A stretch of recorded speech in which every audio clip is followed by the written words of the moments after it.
Hey everybody, welcome back. Devin, the OG, the original Grognard here for Lock and Load Publishing, and we have got a bit of a treat for you to bring in the new year.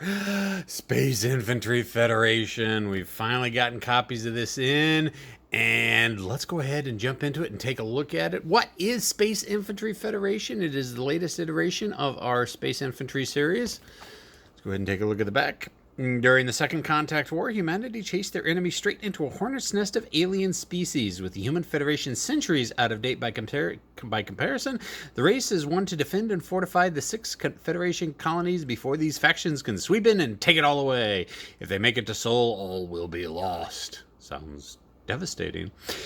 You have the best of humanity to work with, the elite space infantry, the colonial guard and our allies, and a host of technologies and resources to research and deploy as you see fit. You can be aggressive, welcoming the conflict to come. You could choose to take a more diplomatic approach and potentially evade conflict with an alien faction altogether. Or maybe you can use your network of spies to stoke war between your enemies, tying up their resources so they can't focus on you.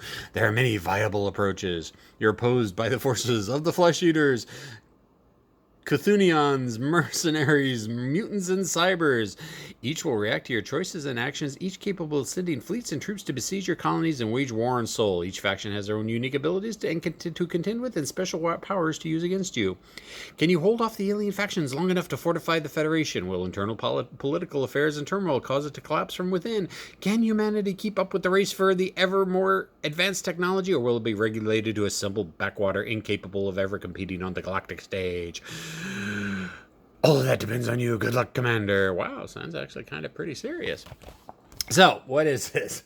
This is what we are calling a line of defense game. Most of you out there may know them as a State of Siege game, but we're calling it a line of defense game. However, this is more than just a State of Siege game. This is kind of a State of Siege game plus. Now, so the goal is, okay, so here's the map. 11 by 17. And of course, Earth is right in the middle. And if you're familiar with State of Siege games, you know that there are usually different paths that are coming at you and different bad things that are continually moving against you to try to knock you out of the game. And you've got to use your acumen and abilities and a lot of luck sometimes to be able to win this game. This is no difference. For this game, what you need to do to win is you've got to capture or colonize the 6 planets.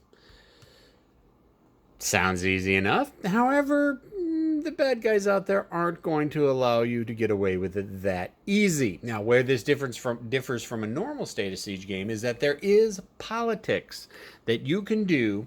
So you can basically, if you're not interested in advancing against, say, the Chthonians here, you can do some diplomacy and shut them down so they're not bothering you while you focus on other things. It's also possible for you to, say, if a random event shows up that, say, the Flesh Eaters and the mercenaries are going to war, they won't pay as much attention to you, and you can use that to your advantage to go out and try to grab as much space as you can. There's also technological research, so it's kind of a 4X. That's the best way to put it. It's kind of a 4X State of Siege game. So here we got the rule book. And one thing I love about it is it pretty much counter for counter tells you what every counter in the game is, what the boards are. And let's see, how many pages is it? It's 32 pages of rules, sort of. The last page hardly has any rules on it. So 32 pages, typical lock and load, large font, big text, lots of pictures, lots of designer notes, lots of goodness. So don't be too intimidated. I think it took me like, I don't know, 15 minutes to read through the rules when I first went through it. We got 2 sheets of counters. Whoops. And here they are. They're already popping out. I've had to put about a dozen of these back in. They keep popping out very, very nicely. So just all the different counters that are in the game, front and back. Now these counters are pretty big. I think these are 5/8. They are, for those of you familiar with the lock and load tactical system, these are weapon team size counters. So they're big, meaty counters.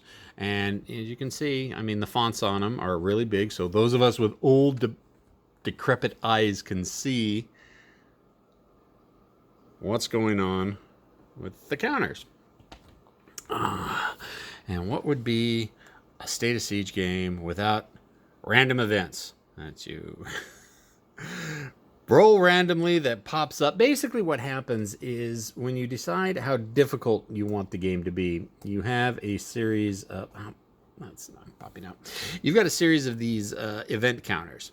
And if you can see, the event counters have 3 different icons on them: green, yellow, red. And that's basically, if you're going to play an easy game, you only use the green counters. If you're going to play a medium game, you're only going to use the yellow counters. If you're going to play a hard game, you're going to use the red counters. Now, what this will happen is that it'll either activate, like right there, that's the symbol for the flesh eaters, and so you're going to have to find out what that icon means for the flesh eaters. You pull it randomly, and that's what it's the event you do. If you get one of these markers, this is for the Federation, this is for you, and so if you pull one of those, you get to do your turn. And so basically you just keep pulling these random events and then eventually refilling the random draw. And that's how you determine the turn order, who goes next, what the alien forces are going to do. And believe me, there's a lot of stuff. Let's take a look at some of the okay, Federation turns.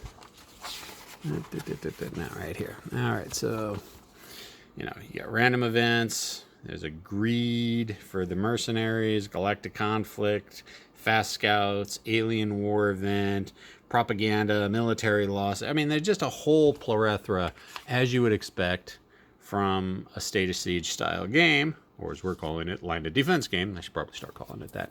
And so that's how you draw. And the point is to go out and try to colonize the 6 planets without getting eaten. Then you've got a couple player aid charts here. This is research progress. Like I said, it's kind of a 4X. One of the options you can do is you can research different technologies, and it's a very icon-heavy game, icon-driven. So you're going to have to really learn the icons. But hey, like I said, the rulebook's only like 32 pages, and it's a lot of big text. But these are the different researches you can do. You can have up to like 6 different researches, and how far you are progressed on it will determine how much further you progress on a random roll. It's like if there's 2 spots, then the technology will advance 2 spaces. Your technology research may kind of sputter out. There is also espionage in this game, so you can set it up where you can sabotage the other alien powers' research. You can cause them to go to war with each other. Yeah, like I said, it's got some. This is like a 4X game. Resource pool. Each of these are different resources that you can use, and then when it's your turn, if you have the tokens, you can do something like this is warp, that's research, that's diplomacy, that's maneuver, that's build, that's colonize, that's espionage. See, I've already learned learned what they are so already. And then of course you got a recourse track. Locked assets, so you can unlock to get access to more. I think these are fleets, and then unbuilt assets, stored resources.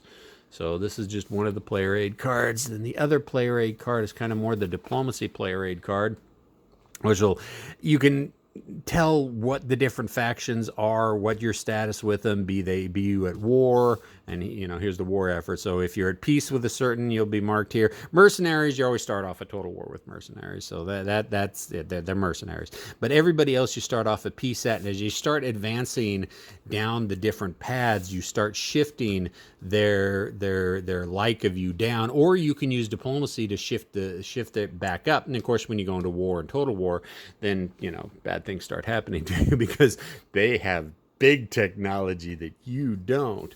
And then research technologies, these are for you. The aliens can research their own technologies as well. It comes as random events when they pull chits. The turn sequence, the available turn counters whenever you're pulling your turn. It basically can figure out, hey, what is going on in the turn? What can I do? What can't I do? What have I already done for this turn? But yeah, we just wanted to give this a quick look at the new Space Infantry Federation game. It should be on sale up on the store page within minutes of me getting this posted, hopefully, if not within a day or so. And of course, if you've are watching this after New Year's Day, because that's what today is, January 1st, 2021, then yeah, it'll already be up. So yeah, go ahead, go check out the store page, go buy it, get it in, start playing it. Great solitaire game. I probably should have mentioned that at the beginning, but you know, if you know Stage Siege, Line of Defense games, they're all solitaire. Questions, comments, concerns, criticisms in the comment section below. I'll talk to you later. See ya.